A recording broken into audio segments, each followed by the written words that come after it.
Hey, we're making Spelt charcoal midnight black burger buns, baby, and these are so delicious. You will never buy store-bought buns ever again. These are organic, free of gums, fillers, refined sugar, any of that BS, and they come together really quickly and only take 20 minutes to rise. So let's get into it. What's up, y'all? We're back. We're cooking another recipe like we are every single freaking day in this kitchen. I am bringing back a recipe from 2018, I think. It's an old recipe that I refined for a cookbook that then was released in 2021, Cook, Heal, Go Vegan. Oh wait, that's already hot enough. Is it? I turned it off on purpose. Oh. Yeah. We're getting the water to the perfect temperature, and I'm gonna explain why in just a second. But yeah, I revitalized this recipe and I'm bringing it back because this is one of the best burger bun recipes ever. I absolutely love it. It is so underrated. I don't know why I don't make it more often. Honestly, we forgot about it. And then the other day, Steve and I were brainstorming what videos that we could make, and we were looking at our YouTube and we realized that you guys love the spelt bread recipe. And so we thought, Here it is. there it is. So I'll link the recipe below so you guys have the legit recipe. But this recipe is amazing. It's such a simple burger bun recipe. I feel like when we go to the grocery store, there are so many terrible ingredients inside of bread and buns. And a lot of these flours are highly, highly, highly refined. They're also sprayed with glyphosate. There's also gums and fillers and terrible oils and just like so many things that we don't need when all we're trying to do is like pair a veggie burger with a perfect vessel, really, right? Like the burger bun is literally just an amazing vessel. So that's what we're doing today. We're making a vessel. These are epic too, especially if you are doing a Super Bowl party or any kind of sporting event party, because these go good with anything, whether you're vegan or not. These go good with anything. I personally love them for like a pulled barbecue jackfruit situation, which is in the recipe linked below. But I love these burger buns. So save this recipe. Make sure you bookmark this because this is the only burger bun recipe you'll ever need. This recipe is not gluten-free. However, we are using organic sprouted spelt flour. So if you just have a gluten kind of intolerance, it kind of aggravates you, typical refined wheat aggravates you, spelt flour is literally going to change your life.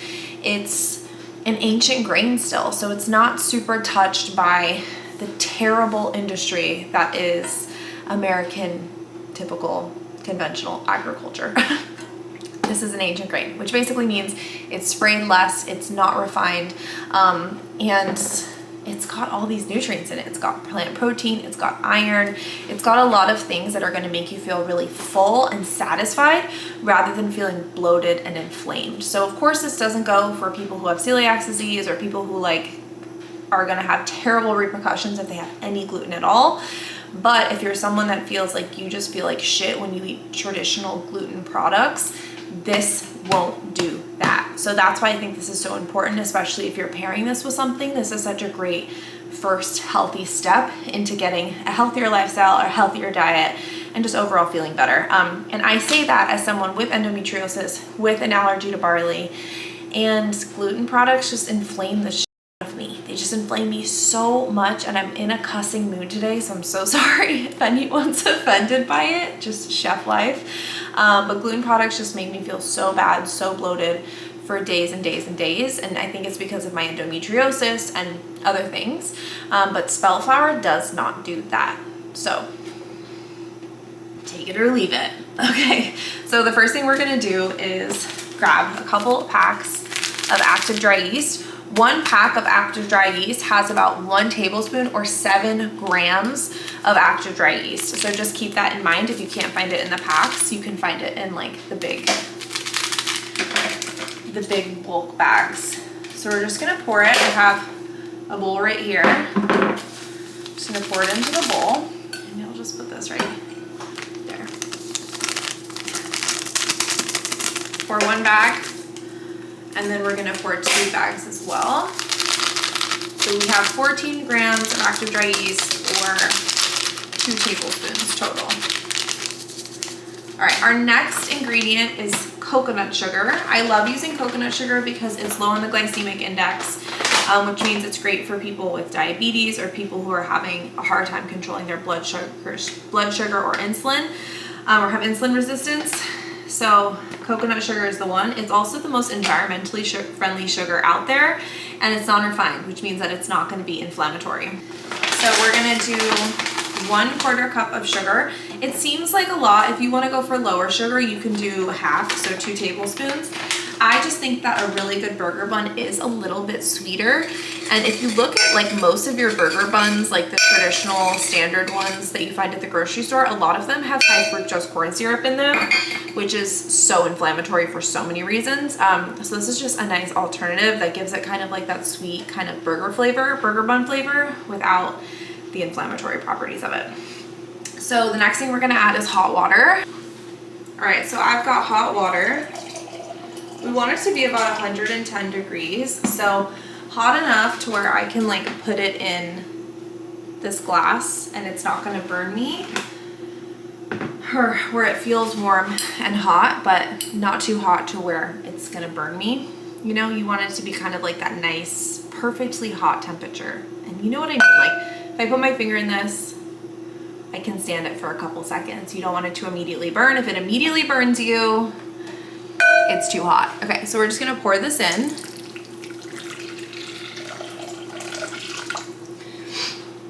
And what this is doing right now is this is activating the yeast, which basically means that it's waking it up. So the yeast is getting activated by the hot water, and it's growing by eating the sugar. So that's why we do the sugar and the yeast, and then we do the hot water. No need to mix it.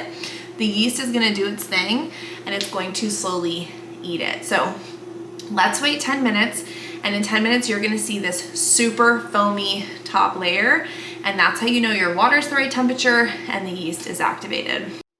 So it's only been a couple minutes, and you can see how there is already this foamy layer on the top, and that right there is the yeast doing its thing. So you know you're doing it right so far. That's like the hardest step of this whole thing, is just making sure you get the right water temperature. So again, it should be hot, but not so hot that if you put your finger in it, it burns you right away. But hot enough to where you want to take your finger out after a couple seconds. It's very technical.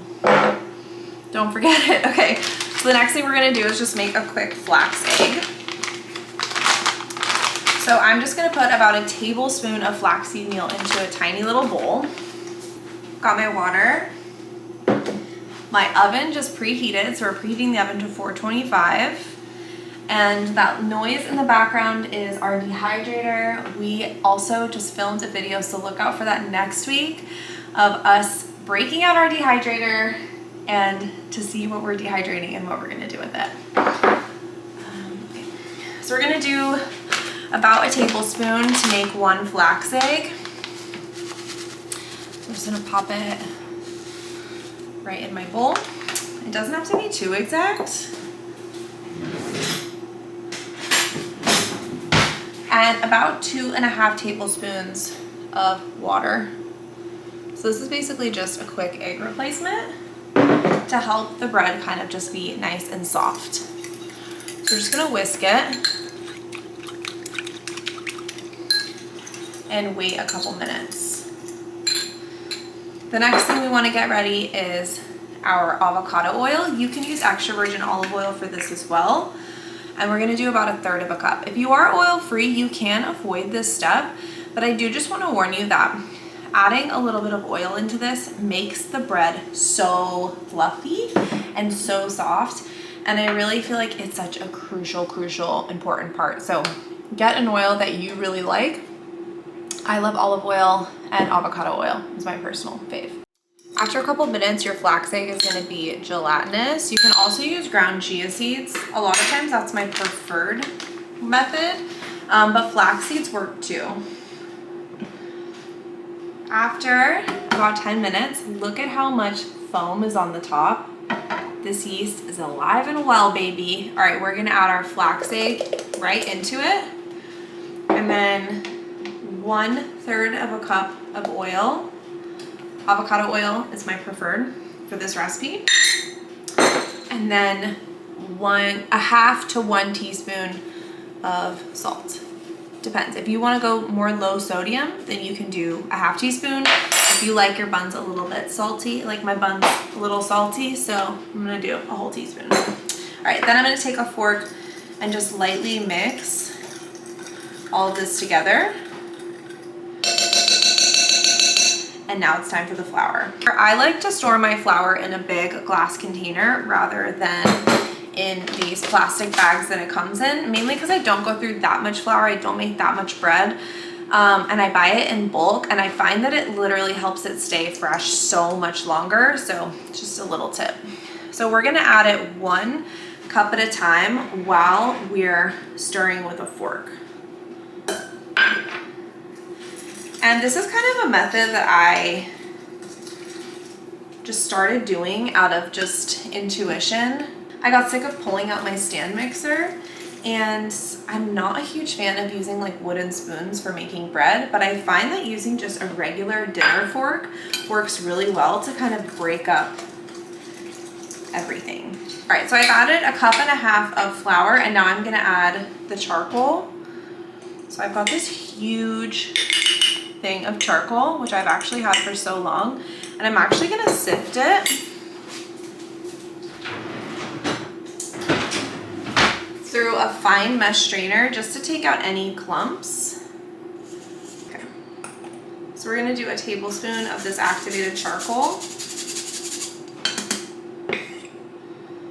And you absolutely don't need to do this if you're just looking for a regular run-of-the-mill burger bun. This is a far from run-of-the-mill, but you don't have to do the black charcoal. I'm gonna put this back on here just so you can see me mix in. And this is about halfway through. And you can see that it's getting super black.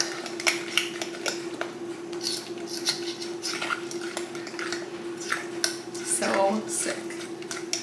This is like such a fun way to play with different colors and textures when it comes to making different recipes. Okay. Now I'm gonna add a cup more, so that'll put us at 2.5 cups of flour. But we've added pretty much all of it.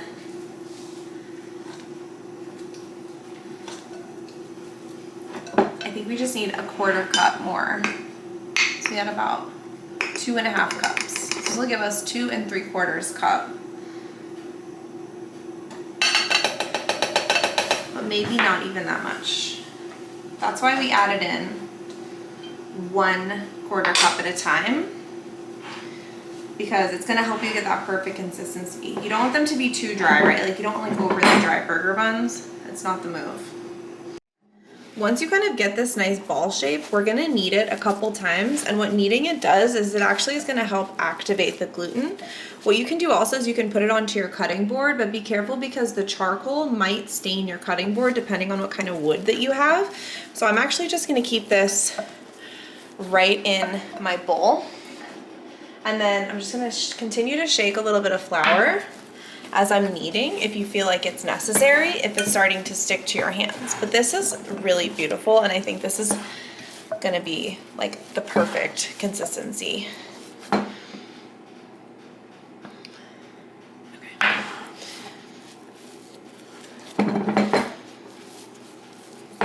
Okay, so this is like pretty perfect. If you think it's a little daunting, it is. But it's not. You know, for me, like anytime we make dough, I always let Bailey do this because he's scared. I'm scared of it. But I would imagine that if I did this more, I would not be as scared of it. You've made this before. I have. You have. It's just that it's really delicate of knowing when it's too much or not enough. So look, this is how you know this is perfect. So this dough is a little tacky. Like you can see it like stuck to my fingers a little bit. It's a little bit tacky, but as you release it from your hand, it doesn't stick really. See how that kind of just like is doing its thing like that? That's how you know this is perfect. If you added any more flour, I'm a little like 2 tablespoons shy of 2 3/4 cup. If you added any more, you might make it too dry. So it's honestly up to you. Use your discretion. How do you know when it's too dry? It'll be like, it'll be really flaky. Like it'll just feel dry. And if you are in a drier climate, if you're in the desert or you feel like it's dry, it's raining here today. So that could also be a reason. The humidity is really high here. So that could be a reason why I'm not using the full amount that is stated in the recipe. So just, that's what you do, a little bit at a time, so you can kind of play with it. And the only way to know for sure is by practicing and just letting yourself have fun with it. Like, don't take it too seriously. That's what Steve makes that mistake, is he takes it so seriously that he freaks himself out into like not making it. So just have fun with it. It's all good. It is just bread after all. People have been making this thousands of years, so it's really not that serious. Let's cut some burger buns. All right, so I now have a bench scraper. It's basically what this bad boy is. You can also use a spatula or a knife. I like the bench scraper though. I feel like it's a lot easier. And I've got a sheet pan and a Silpat, which is basically a silicone baking mat. If you don't have a Silpat, you can just use a piece of parchment paper. I highly recommend one or the two and not just putting it straight on the baking sheet. So what I'm gonna do is cut this into 8 pieces. So I'm gonna cut it in half again, and then in half again. So it's kind of like the tortillas we made in our last video. I'm literally using the same technique.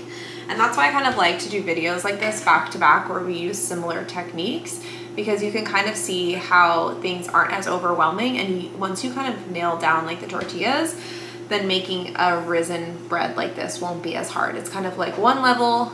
It's like level 1, level 2, level 3. So this is kind of level 2 right now. So then what we're gonna do, it's a little bit different than the tortillas because we want them to be perfectly round. So I'm just gonna kind of knead the sides in.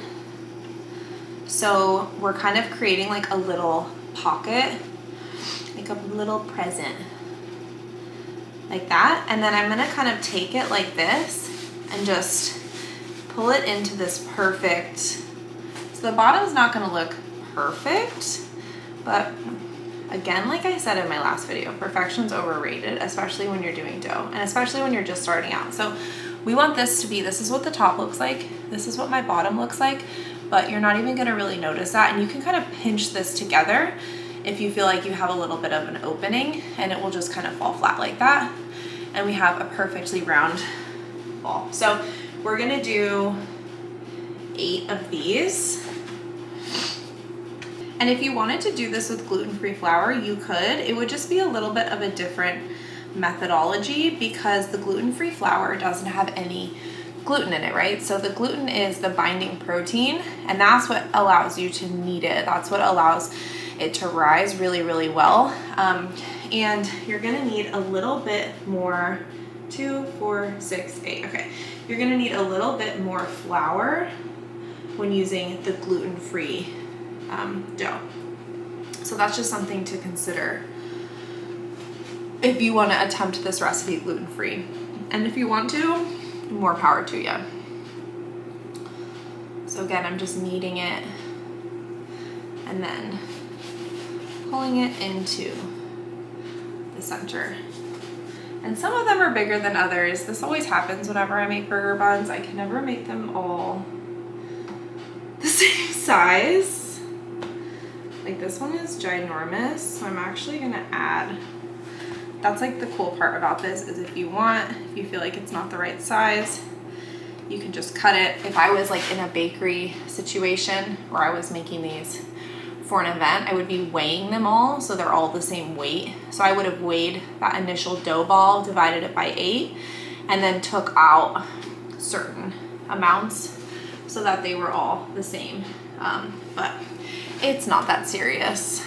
And these burger buns are great because you can actually freeze them, and they freeze really, really well. So if you feel like, oh, I'm not gonna eat all 8 of them within a couple days, you can freeze them and then you can just put them in the fridge overnight and they're great. And these are starting to immediately rise. That is a reason why I like doing the double pack of active dry yeast, because it makes these a really quick burger bun. Whereas if you were to just do one packet, it would take a little bit longer to get kind of like that size that you want.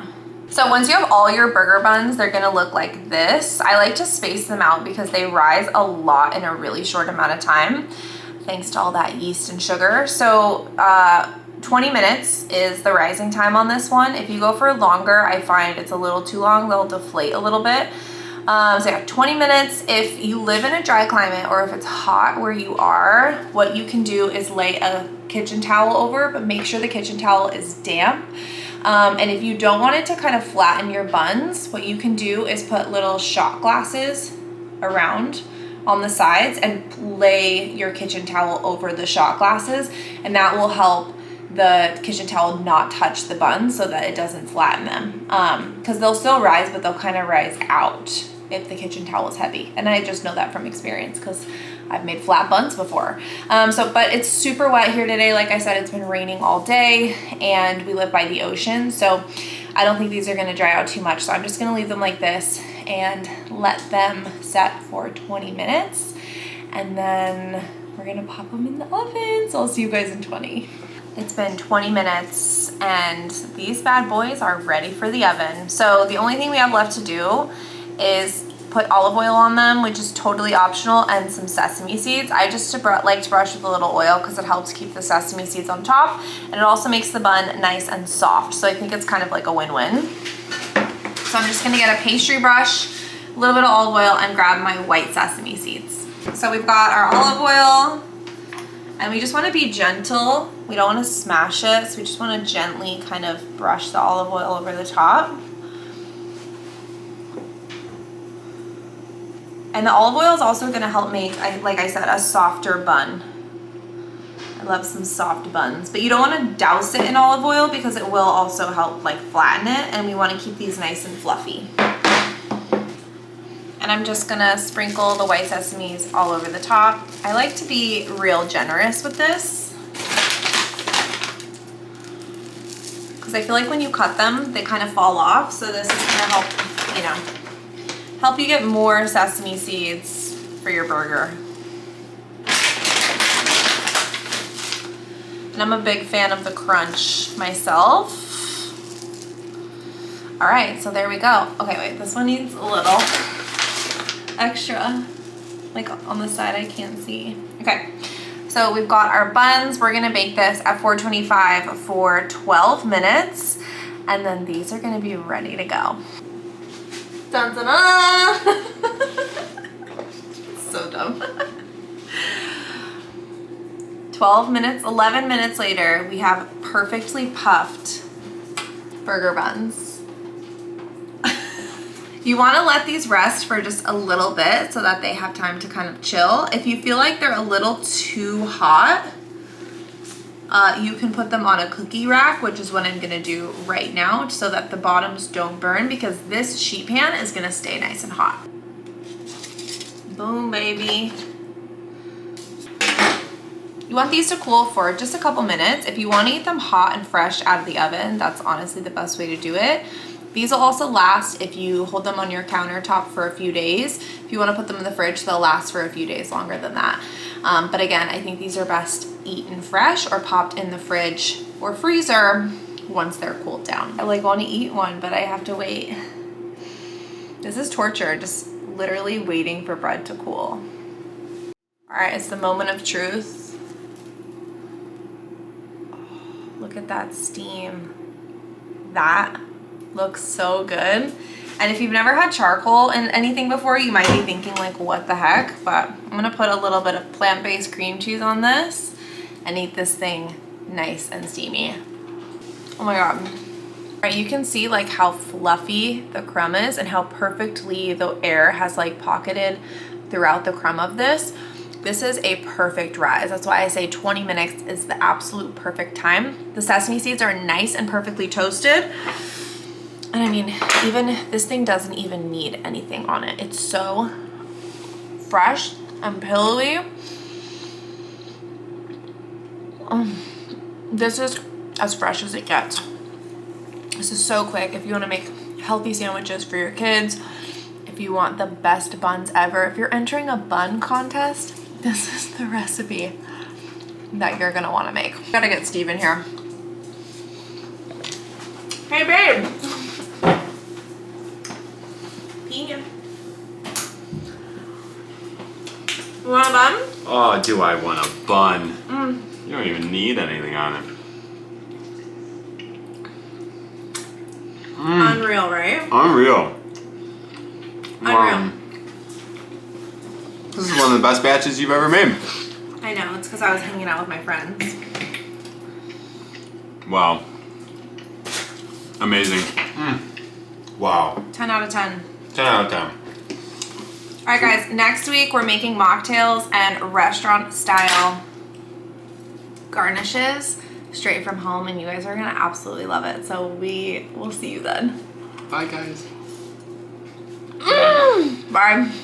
Alright you guys, thanks so much for watching. If you love this video, be sure to comment below, subscribe, and share with your friends. And again, this recipe is right below, so be sure to click on it and save it for the next time you are looking for a fire burger bun.